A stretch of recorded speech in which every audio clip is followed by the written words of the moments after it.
Boa noite. No programa Conexões dessa noite, você verá como a morte impacta de diversas maneiras em nossa vida. Na forma como pensamos, no custo de perder alguém, como enfrentamos o luto e a visão desta fase através da religião. Na sociedade, a morte ainda é um tabu, pois remete a perdas e dor, mas também esse momento é capaz de mudar pensamentos. Na reportagem de Letícia Penha, nós vamos conhecer casos de pessoas que tiveram a chamada experiência de quase morte e como este fato mudou a visão delas sobre a vida. A vida e a morte. Qual o sentido de tudo? Por que estamos aqui? Em algum momento, todos nós nos questionamos isso. Às vezes em uma fase triste, outras após alguma circunstância de perigo. A morte, em nossa sociedade, ainda é considerada um tabu. É um período de dor para muitos, mas também de aprendizado. O tratamento psicológico para pessoas que quase perderam a vida é sempre um processo doloroso.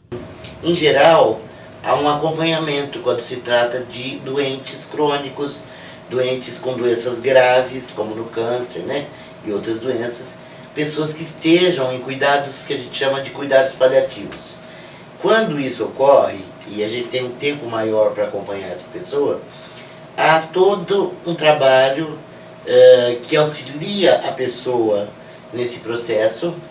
Na verdade, é um processo sempre doloroso, porque o ser humano teme muito a morte, ainda é um tabu na nossa cultura, mas é um trabalho que auxilia a pessoa e a família a resolverem as questões que precisam ser resolvidas e que em geral angustiam aquele que está para morrer e angustiam também a família, e que pela falta de comunicação, porque é um assunto ainda tabu, se torna mais difícil de lidar.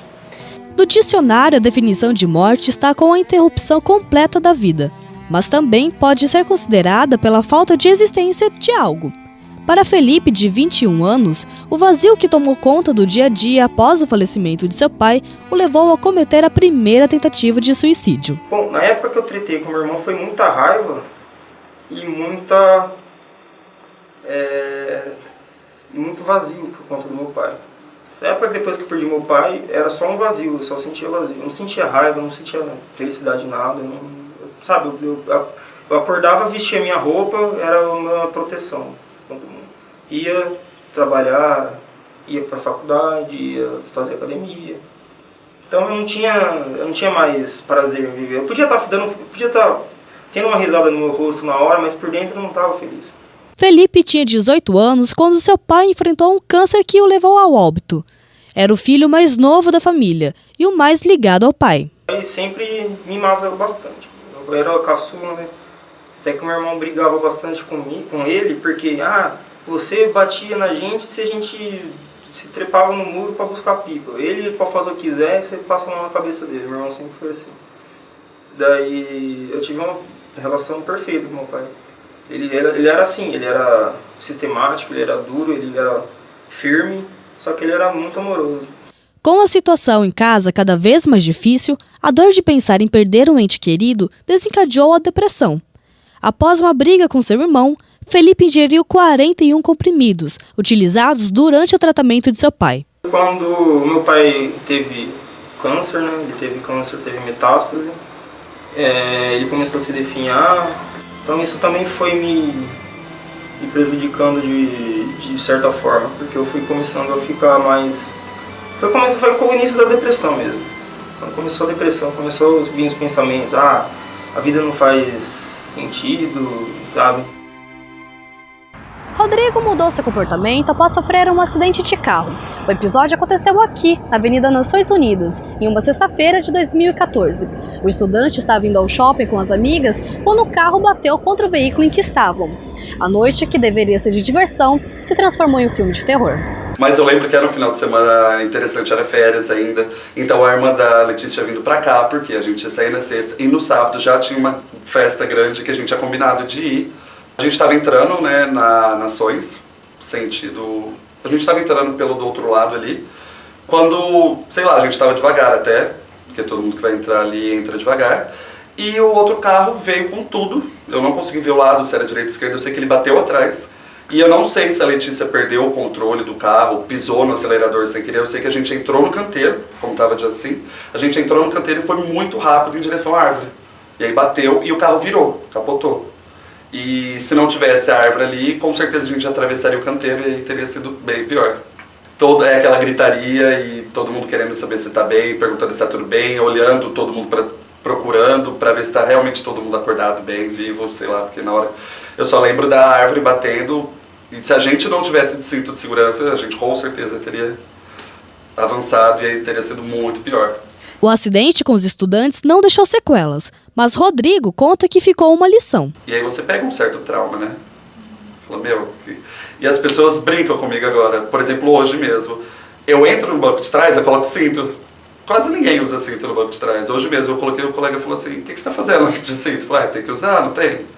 Porque eu peguei aquele trauma, então eu já entro, já coloco o cinto e vou, mesmo que seja dentro da cidade, fora. Mas nem sempre esses eventos acabam em finais felizes. Acidentes mais graves podem deixar marcas para o resto da vida. E a reabilitação para se adaptar em uma nova realidade, às vezes, pode ser longa. Os acidentes de moto, carro e os de arma de fogo. Seriam assim, os acidentes que apresentam maior grau de severidade, maior grau traumático, lesivo para a vida desses pacientes, e que depois o processo de reabilitação acaba sendo um pouco mais complexo. Existem algumas estruturas nobres do nosso corpo que, quando elas são acometidas, o processo de reabilitação se torna um pouco mais complexo. Situações que colocam a vida em risco têm o poder de mudar a visão das pessoas. A tendência é valorizar aspectos que antes passavam despercebidos. E a questão inicial, qual o sentido da vida, parece finalmente ter uma resposta. A doença grave, né, a possibilidade iminente da morte, né, muda muito.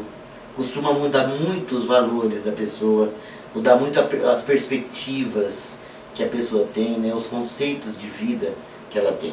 A gente ouve com muita frequência do paciente que sobrevive, por exemplo, a um câncer ou uma doença muito grave.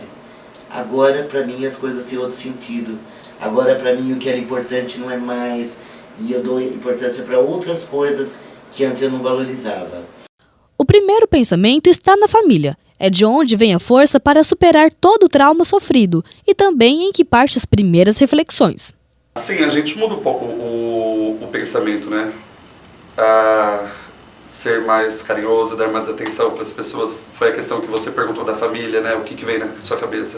Você consegue pensar na sua família, nos seus amigos, o que está acontecendo, o que vai acontecer a partir dali. E aí é aquela questão que você passa a dar mais atenção para detalhes pequenos que você não observava no seu dia a dia. Eu acredito que isso tenha mudado bastante.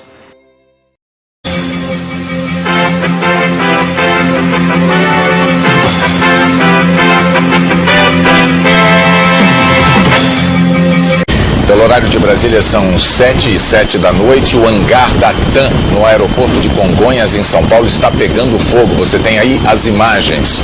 No dia 17 de julho do ano de 2007, o avião da TAM se chocou contra um prédio da empresa ao lado do aeroporto de Congonhas, zona sul de São Paulo. Ao todo, 187 pessoas que estavam a bordo e de outras que estavam no solo morreram. Paulo Zani estava no local. Era um acidente grave, a gente já ouvia pessoas gritando, pedindo socorro, aquilo tudo escuro ali, a gente procurando ali uma saída, né? Nesse momento, alguém gritou, desça para o chão, né? Que vocês têm mais oxigênio, e na hora você não lembra disso. E realmente, a hora que eu percebi da gravidade do problema quando eu senti que você tentava respirar e não conseguia. Também foi muito rápido, né? Mas aí a gente abaixou, melhorou a respiração e é ali que eu senti a gravidade que a gente estava enfrentando, né? Que era um problema muito sério e que a nossa vida estava em jogo. A partir desse momento veio assim na minha cabeça, né? A família foi que começou a me dar força ali, que eu entendi, né? Onde que a gente estava, entendi realmente que era um problema sério e que minha vida estava em risco. Durante o ocorrido, ele sempre manteve o foco em escapar com vida. Nesse momento, o que me veio na cabeça na hora foram minha família, minha esposa, minhas filhas, meus pais. Foi o que veio assim, muito forte na minha cabeça. E que eu continuei agindo, né? Dali para frente, continuei agindo, procurando uma saída. E eu só pensava nisso, pensava na família e pensava que eu não ia ficar ali, não ia morrer, né, no trabalho, assim. E aí eu fui no médico porque eu tava com dor de garganta, eu achei que era só uma íngua, né, de dor de garganta que geralmente dá. E o médico me pediu, a médica fez uns exames e fez um ultrassom, disse que eu não tinha nada na garganta, então pediu pra eu fazer um ultrassom de tireoide. E eu cheguei lá e ele contou toda uma história de que existe um tipo de câncer, que ele costuma dar em jovens da minha idade. E eu juro por tudo que é mais sagrado que eu entendia que ele falava que não existia um tipo de câncer, que não pegava gente da minha idade, sabe? Sério, eu vejo ele falando que não, né? Só que eu lembro que minha mãe falou, se também for um câncer, a gente tem que tratar, né? Mas eu falei, nossa, tá doida, né? Porque não é, eu sei que não é. Manter o foco em sobreviver faz parte de um processo. É como conta Natane, que apesar de ter passado por uma doença grave, não se deixou abater. Então eu tinha que decidir, ou eu ficava chateada com as coisas que estavam acontecendo, ou eu lutava para viver. Então eu preferi lutar para viver e brigar com os outros depois. Normalmente, as pessoas precisam de conectores, escritores, heróis, estrelas, líderes para se espelhar e dar sentido à vida. Mas algumas situações que acontecem nos mostram que podemos ser os protagonistas, escrevermos nossa própria história.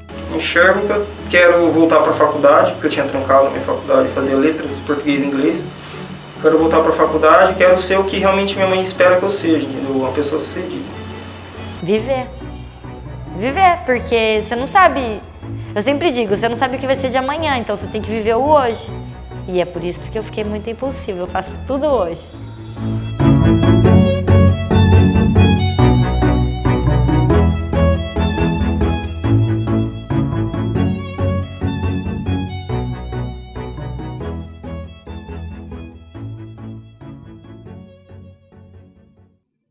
Pensar em quanto custa morrer e se programar para esses gastos não é algo rotineiro, mas existem alguns serviços que podem te ajudar nesse momento. Confira agora a reportagem de Flávia Isidoro. O tempo não para, e com isso nós passamos a vida pensando no futuro. O destino da próxima viagem de férias, a compra do próximo smartphone ou do carro novo. Nos programamos para as contas do final do mês ou para o passeio do fim de semana. De um jeito ou de outro, estamos sempre planejando. Mas tem coisas na vida que fogem desse planejamento, como é o caso da morte. E você, já parou para pensar quanto custa morrer? Não. Gente, que horror. Quanto que custa morrer? Olha, barato não sai, não. Não. Depende do caixão, né? A morte chega para todos, e assim como em relação ao sentimento, o impacto financeiro também é diferente em cada família. No Brasil, existem 2 tipos de atendimento funerário, o público e o privado. O auxílio funeral, ele é um auxílio, um benefício eventual que está previsto na Lei Orgânica da Assistência Social, né? Então, no município de Bauru, ele é regulamentado por um decreto, né? E dentro desse decreto, o perfil da família para ser beneficiária tem que ser com uma renda per capita de até meio salário mínimo. Quando isso ocorreu o óbito, qualquer assistente social de qualquer unidade, né, pública ou particular, que seja assistente social, ele pode fazer o estudo socioeconômico e solicitar esse benefício. Para os cofres do município, o benefício está avaliado em aproximadamente R$ 1.400, incluindo o funeral e o sepultamento. O valor isolado do sepultamento fica em média R$ 678. A Prefeitura Municipal é a responsável por essa assistência ao setor público. A SEBS, Secretaria de Bem-Estar Social, é o órgão gestor que contrata a Endurb, empresa municipal de desenvolvimento urbano e rural de Bauru, licenciada a prestar esses serviços. Então, quando é solicitado, a Endurb, todos aqueles funerais que ela faz, ela repassa para a gente analisar a prestação de contas, verificar se tudo aquilo que foi concedido está de acordo com as normativas. Estando de acordo, a gente solicita o pagamento. O cidadão que não se encaixar nas normas que o sistema público exige para o recebimento do benefício deve recorrer ao serviço privado. O Memorial Bauru, vinculado ao Plano Max Prev Assistência e Família, é uma das empresas da cidade que oferece esse tipo de atendimento. E no caso da pessoa não ter nem jazigo, nem plano, ela vai precisar estar adquirindo um jazigo que a gente parcela em até 10 pagamentos para pronto sepultamento. e adquirindo aí o aluguel da sala velatório, o caixão, isso custa mais ou menos em torno de R$2.000. Para as pessoas que não possuem nenhum tipo de plano, o valor pode variar de R$ 1.600 a R$ 15.000. Este custo inclui a urna, o sepultamento e outros serviços básicos, como por exemplo a preparação do corpo e o velório.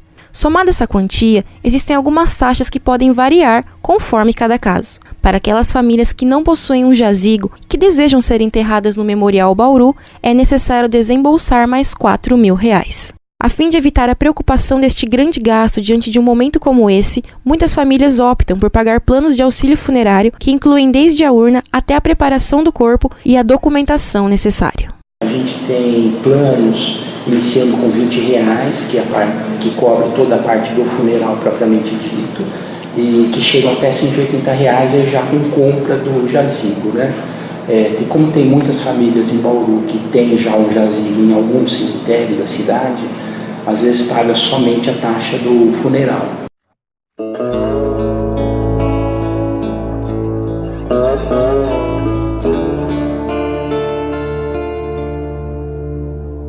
Não sabemos quando ou como a morte vai acontecer.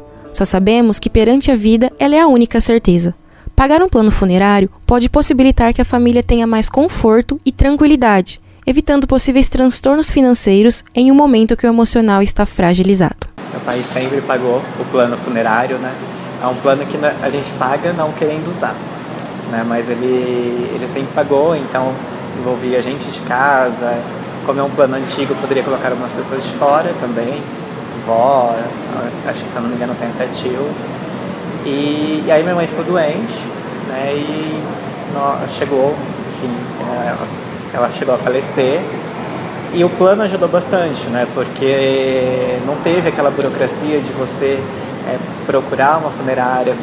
Ela faleceu no hospital, então não teve a burocracia de procurar uma funerária para retirar o corpo do hospital, para levar até um local para fazer o velório, depois o sepultamento.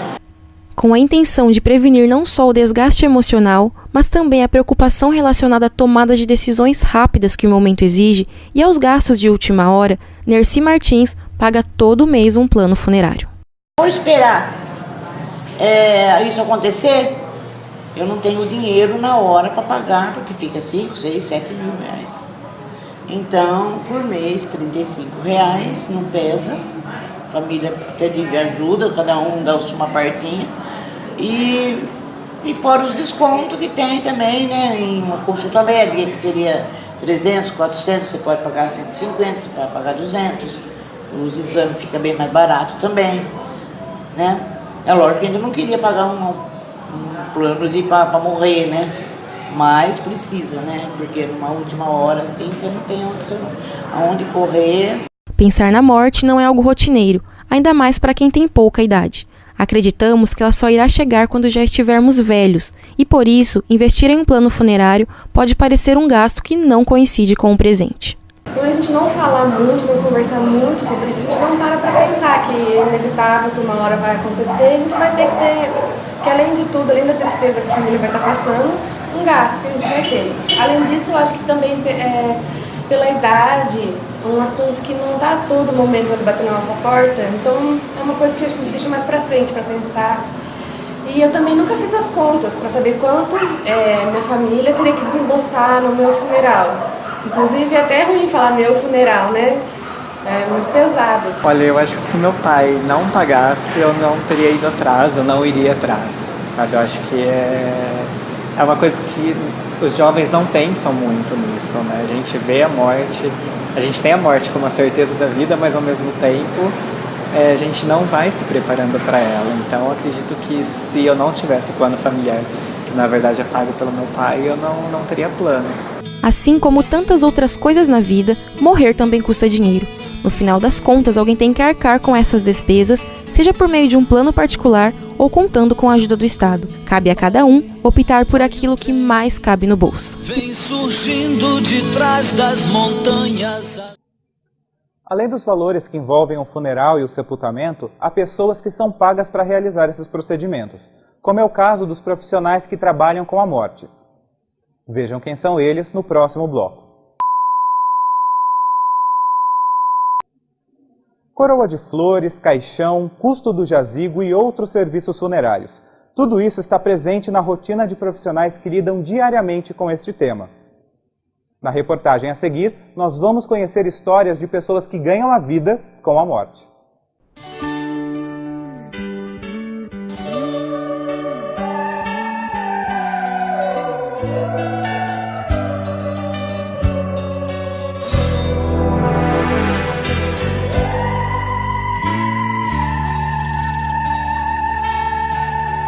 Quase ninguém se preocupa com a morte, mas quem trabalha no ramo conhece a complexidade que é lidar com algo tão delicado como a perda de um ente querido, e ainda cuidar de todos os detalhes no momento do luto. Dependendo dos serviços, a conta final pode sair muito cara. Isso não quer dizer que não haja falhas ou problemas. A morte também é um negócio que envolve vários profissionais, e muitos que atuam na área acreditam que seus trabalhos sejam um dom a serviço da sociedade.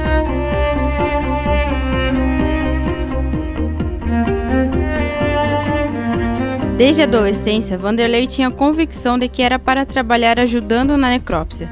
Com mais de 40 anos de carreira, o técnico entende que o emprego possibilitou a conquista das metas pessoais. E deu para viver tranquilo, ter meu carro e ter casa própria. Só com dinheiro, naquele tempo era só um salário mínimo. Era 160 e poucos reais por mês. 167 e uns centavos. Era muito pouco. Mas dava para sobreviver, fazer feira, dava para comer do bem ou do melhor e deu para ter o carro também, graças a Deus.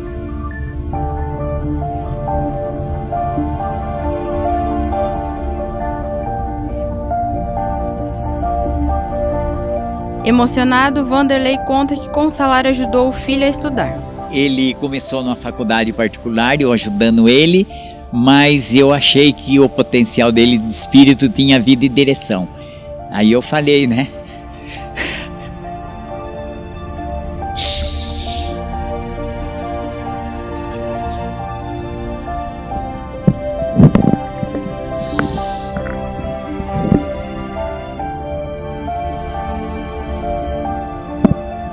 Eu falei para ele, Beto, tenta numa faculdade.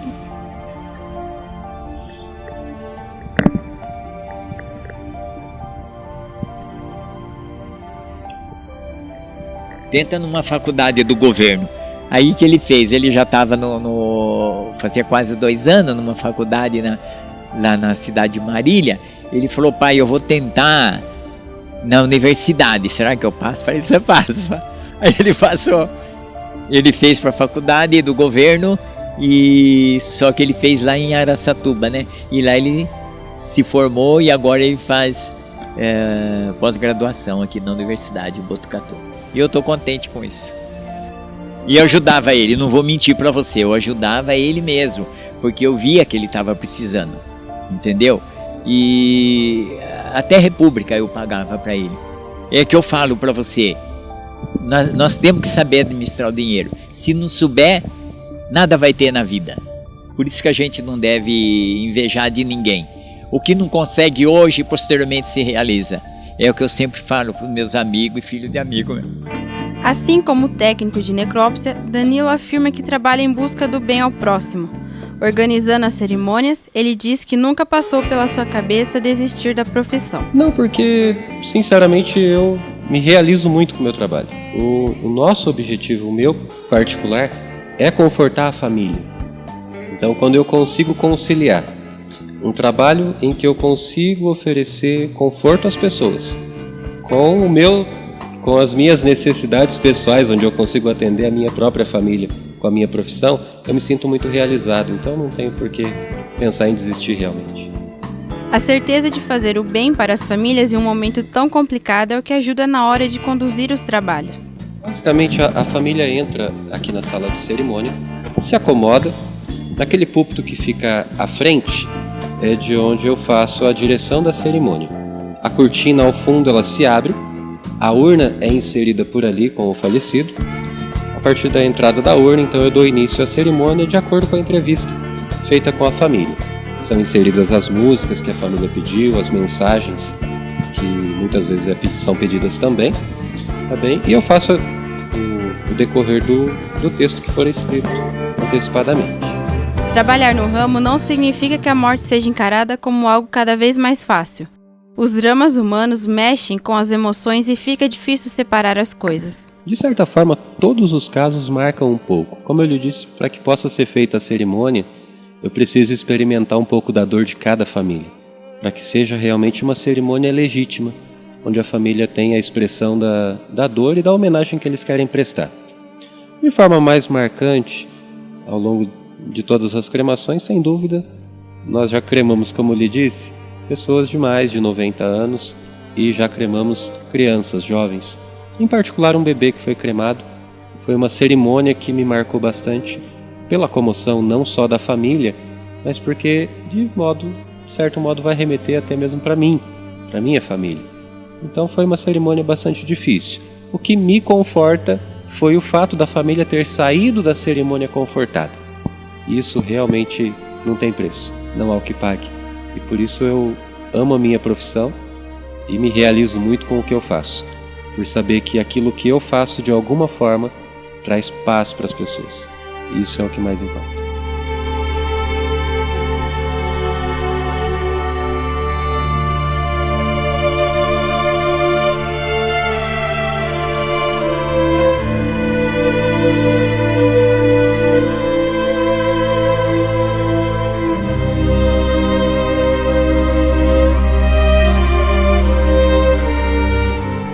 Embora as pessoas que trabalham nessa área julgam a profissão gratificante, nem sempre os familiares apoiam essa escolha.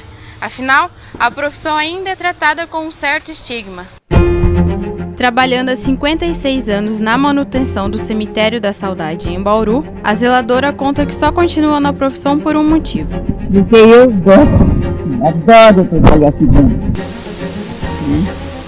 E com isso eu acabei de criar meu filho. Essa luta aqui no cemitério, graças a Deus. Trabalhando há 9 anos em um centro funerário na cidade de Bauru, Alberto conta que gosta do que faz, dando banho, vestindo, preparando os corpos e principalmente fazendo a maquiagem. Já tentou mudar de profissão, mas também acredita ser uma vocação. No começo, a esposa estranhou o emprego do marido, porém com o tempo foi se acostumando com a ideia. Afinal, o ramo é a principal fonte de sustento da família. Para mim compensou. Tá mudando. Deu para mim comprar minha casinha, minha moto, meu carro, manter minha filha no estudo agora. Daqui. Eu trabalho daqui. O processo de preparação é essencial para que o momento de despedida não seja marcado por situações constrangedoras. A memória do ente querido falecido é o principal aspecto que precisa ser respeitado. Daqui começa tudo. Aqui que sai o banho, sai a preparação, sai a maquiagem, para nós colocar dentro da urna. O agente funerário até mudaria de emprego se fosse para realizar um sonho. Eu tenho um sonho, vontade muito grande, é de trabalhar com caminhão. Se aparecesse uma oportunidade para mim, uma empresa chamasse eu para trabalhar, eu encararia, mas trabalhar com carreta, sim.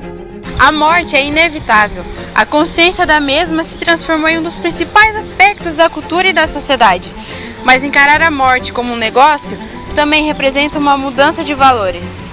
Mas infelizmente, tudo é transformado em um produto hoje, alguma coisa a ser consumida, inclusive a morte. Isso já vai mostrando uma inversão de valores. Quanto mais com os mortos. Muitas vezes é dura a palavra, é difícil você falar isso, mas muitas vezes o morto parece um descarte, parece uma coisa que você joga fora, como faz parte de uma sociedade que tudo é descartado. Dessa forma, a cultura de massa fez a modernidade de ver as coisas como um produto, inclusive a morte. Seja como um ramo muito rentável e até luxuoso, repleto de particularidades e detalhes cosméticos na hora do luto. Trabalhar com a morte ainda envolve estigmas e preconceitos. E quem trabalha na área precisa da sensibilidade necessária para fornecer apoio nos momentos mais delicados, algo exigido diariamente e sem espaço para erros.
A perda de um ente querido sempre nos deixa marcas. No próximo bloco, confira histórias emocionantes de pessoas que enfrentaram o luto e como superaram. Tristeza, lembranças e memórias. Conheça pessoas que sofreram com o luto e as suas histórias na reportagem a seguir. O luto ele trouxe por detrás a insegurança, o medo, a saudade. Foi uma tristeza muito grande. O luto é um processo assim muitas vezes devastador. Nós procuramos até evitar falar nesse assunto. Não me lido muito bem com o luto. Eu acho que não sei muito o que falar para pessoas, simplesmente. Well, you only need the light when it's burning low. Only miss the sun when it starts to snow. Only know you love her when you let her go. Only know you've been high when you're feeling low. Only hate the road when you're missing home. Only know you love her when you let her go. And you let her go. Uma pequena palavra, mas com um significado complexo e uma compreensão que vai muito além do ciclo natural do ser humano. Como superar o luto? Como transformar dor em saudade? Existe realmente uma forma? A vida fez com que Bruno Pegorin aprendesse a lidar com o luto em diferentes épocas e de diferentes formas, começando bem cedo, aos 3 anos de idade. A minha primeira experiência com o luto foi com meu pai. É uma situação para mim que durante muito tempo foi algo muito tanto faz como tanto fez na questão do sofrimento. Porque eu não sofria porque eu não lembrava. Anos mais tarde, Bruno teve outra experiência, dessa vez de uma forma mais repentina, em que ele precisou de mais tempo para entender. Depois, em 2006, eu perdi uma prima. Na época ela tinha 16 e eu tinha 13 anos. Logo em seguida, depois da morte, eu entrei em síndrome do pânico. Eu peguei depressão e síndrome do pânico. Falaram que ela morreu devido a um vírus. Então, qualquer situação para mim, eu poderia morrer a qualquer momento, como ela também morreu. A fé, ensinada e fundamentada pela mãe, o ajudou a superar o luto pela morte de Elisa. Essa mesma fé o ajudaria novamente 2 anos depois. Em 2009, minha mãe descobriu que estava com câncer. Ela foi emagrecendo, teve vezes de eu ter que ajudar a pentear o cabelo, a dar comida na boca, a ajudar a se trocar. A questão de trabalhando o luto, eu acredito que ele se deu nos últimos instantes de vida dela. Eu me lembro de uma tia minha que já se aproximava falando assim: Bruno, vamos comigo na sua casa para a gente separar uma roupa. O médico disse que de hoje ela não passa. Eu me lembro que eu fui até a capela da Santa Casa, briguei muito com Deus naquele dia. Eu lembro que ali eu encontrei uma Bíblia na capela e no que eu abri a Bíblia estava escrito: não tenha medo. E o luto foi começando a tomar conta a partir do momento que eu vi a minha mãe morrendo aos poucos. Na ausência da mãe, Bruno encontra consolo na avó paterna, aquela que, segundo ele, era um exemplo de mãe e de avó, sempre preocupada com os netos. Mas a vida ainda teria outra surpresa para Bruno. Em 2011, faleceu a minha avó paterna. Eu confesso que o luto da minha avó foi muito mais difícil que o luto da minha mãe. Ela teve um AVC. Além de ter sido uma morte repentina, ela teve um papel fundamental no luto da minha mãe. Assim como minha mãe teve no luto do meu pai, no luto da Elisa, e era uma pessoa extremamente boa. Depois de tantas experiências com o luto, Bruno encontra várias formas de superar e compreender melhor o significado desta palavra carregada de sentimentos. A falta paterna que o acompanhou a vida toda era preenchida com o amor de seu avô materno. Mas, como as coisas acontecem de uma hora para outra, e um dia todos passaremos por essas experiências, Bruno soube mais uma vez lidar com o que a vida lhe preparou. E em 2015 ele também morreu repentinamente. Morreu de infarto fulminante. Então a situação mais difícil assim de lidar foi com a minha avó paterna e meu avô materno, devido à circunstância muito rápida. E isso necessitou de um pouco mais de trabalho interior dentro de mim para poder voltar as coisas no lugar diante de tudo que aconteceu. Lá em 97 eu não senti o luto do pai. Mas em 2015, quando meu avô morreu, eu senti o luto do pai na morte do meu avô. Eu acredito que é uma coisa muito difícil de você definir, porque quando se fala de sentimento, de coisas interiores, é difícil a gente dar prazo para sentimento. Fotos, recortes de jornais, lembranças de sétimo dia, Bruno guarda com carinho todas estas recordações de seus entes queridos. Aqui, inclusive, nós temos a Bíblia encontrada por ele na Santa Casa de Misericórdia, poucos dias antes do falecimento de sua mãe.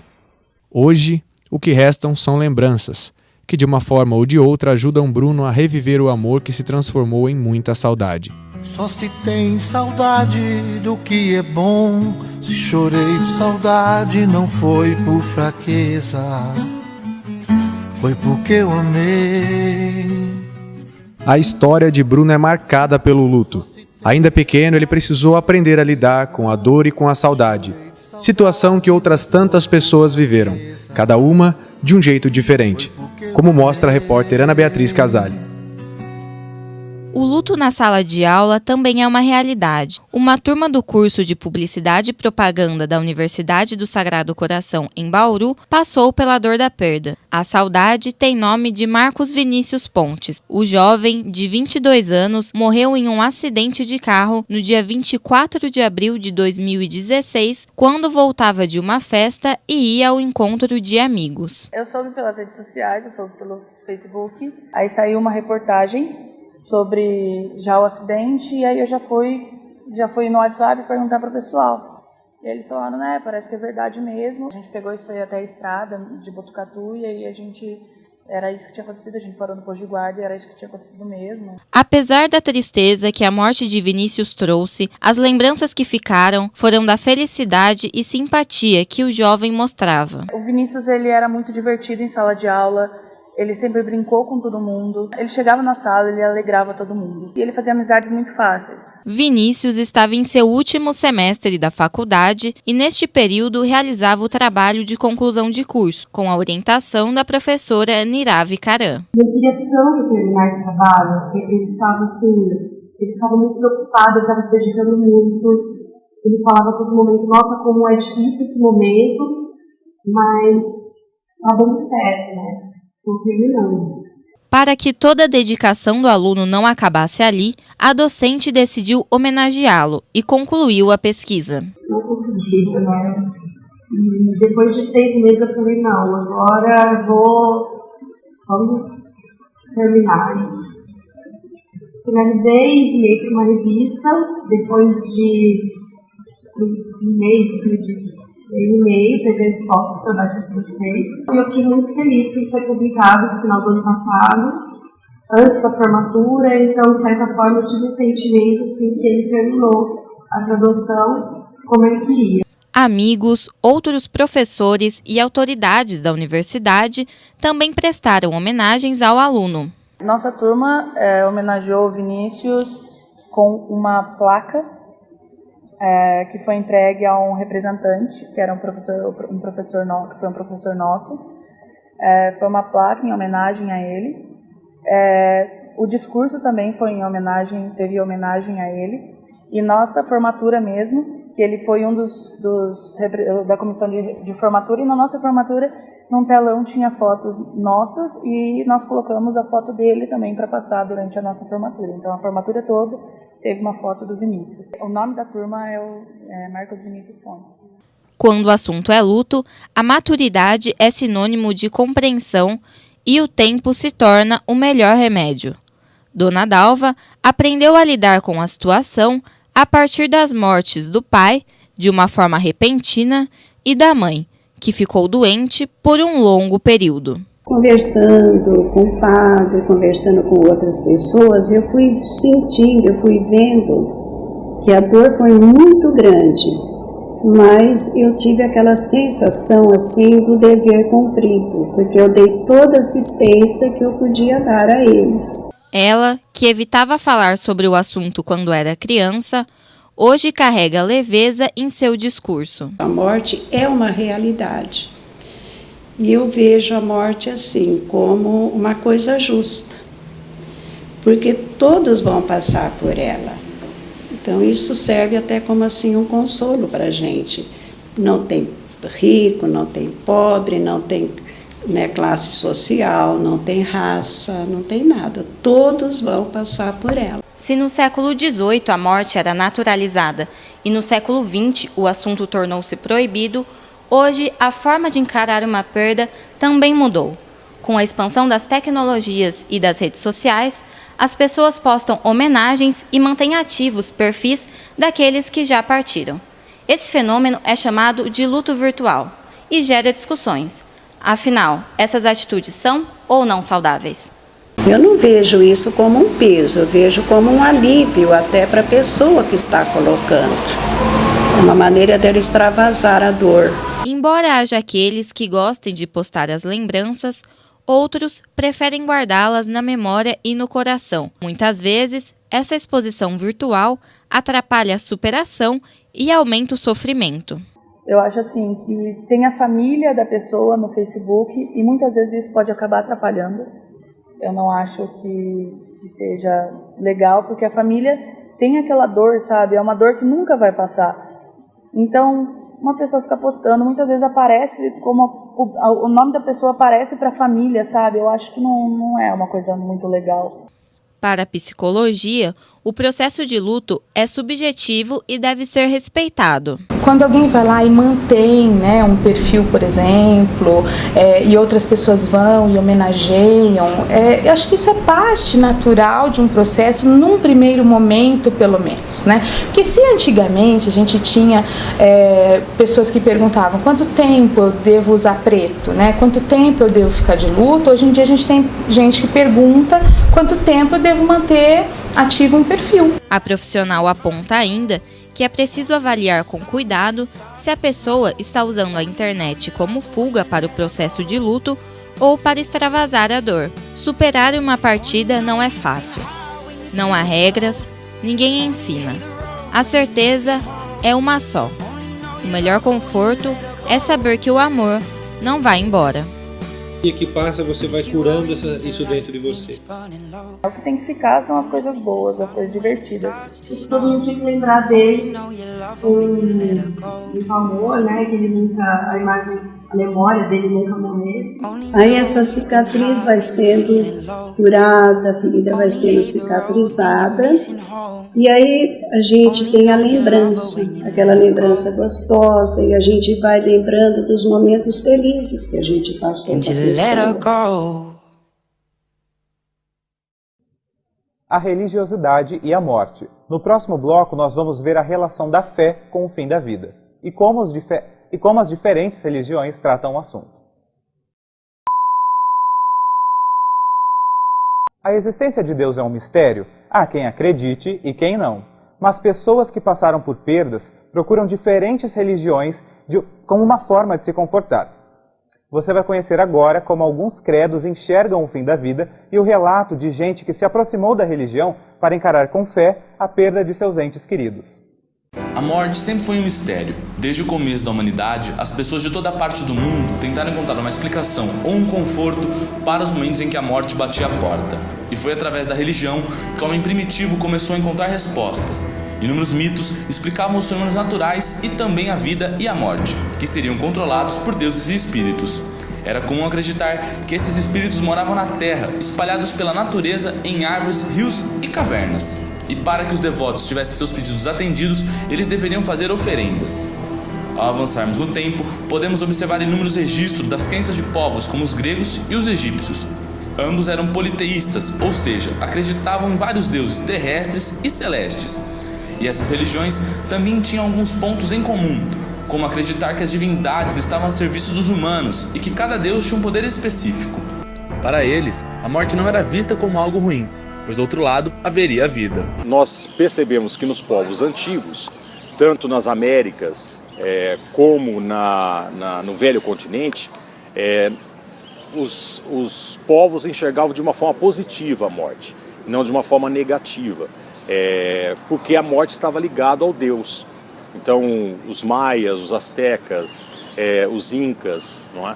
Eles enxergavam a morte como um envio da alma para Deus. Assim os outros povos antigos também. Então essa ligação da morte com Deus era um ponto positivo e, portanto, a morte ela não tinha aquela conotação tão... A Idade Média, entre os séculos V e XV, foi particularmente difícil para os chamados pagãos, ou seja, aqueles que não acreditavam nas doutrinas da Igreja Católica.